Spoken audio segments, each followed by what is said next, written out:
Egypt is one of the up-and-coming countries of the Middle East.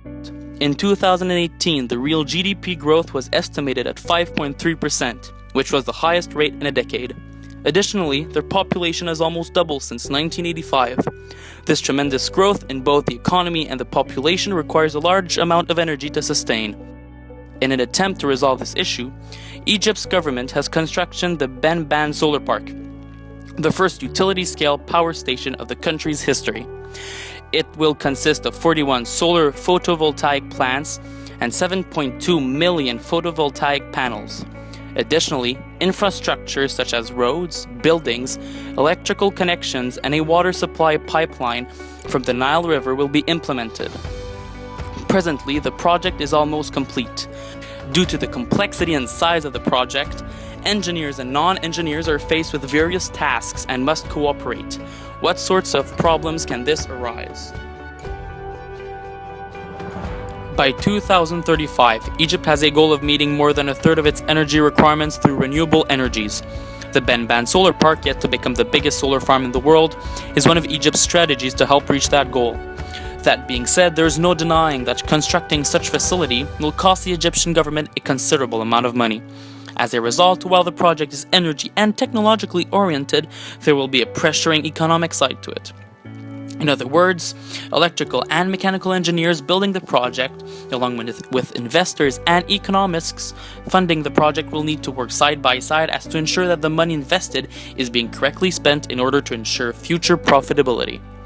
The Ben Solar Park is estimated to cost $4 billion To fund the project, loans were obtained from large international banks.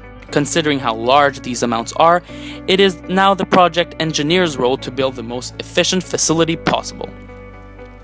The first engineering challenge, handled by electrical engineers, is to determine the optimal construction point.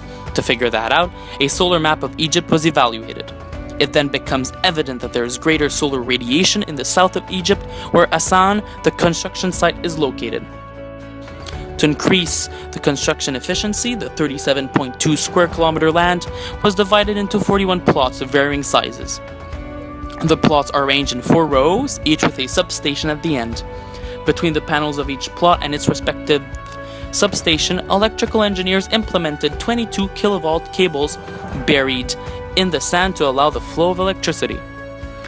Additionally, part of the work between economists and mechanical or engineers in this project is for the project engineer to establish proper maintenance facilities. By doing so, economists can be assured that the project has a long-term potential. To properly maintain the photovoltaic cells, the mechanical engineers suggested a twice-a-month cleanup. The lead engineers are in constant communication with investors through reports and updates. This communication ensures that all parties are on the same page regarding the construction and progress of this project. Secondly, some of the engineering fields involved in the project are civil engineering and engineering management. The civil engineers are responsible for the ongoing construction on the site. They also manage the traffic around the work site, such as the transportation of heavy materials in and out of the work site. Working together are the project managers who specialize in engineering management. They're responsible for the scheduling of the project phase. As a whole, professionals from all these engineering fields have to provide information to the technical officer so that information of the project could be dissipated to the public through monthly meetings with the Community Advisory Committee and face-to-face meetings with the whole community or smaller focus groups. In conclusion, it is now clearer how the professionals involved in the project will be faced and solve interdisciplinary problems.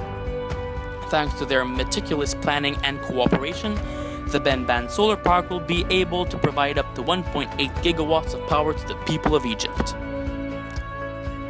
Overall, the Ben Farm is one of many examples of the fusion of professions. As demonstrated, engineers in this case need to work with people from different professions as to ensure the successfulness of the project.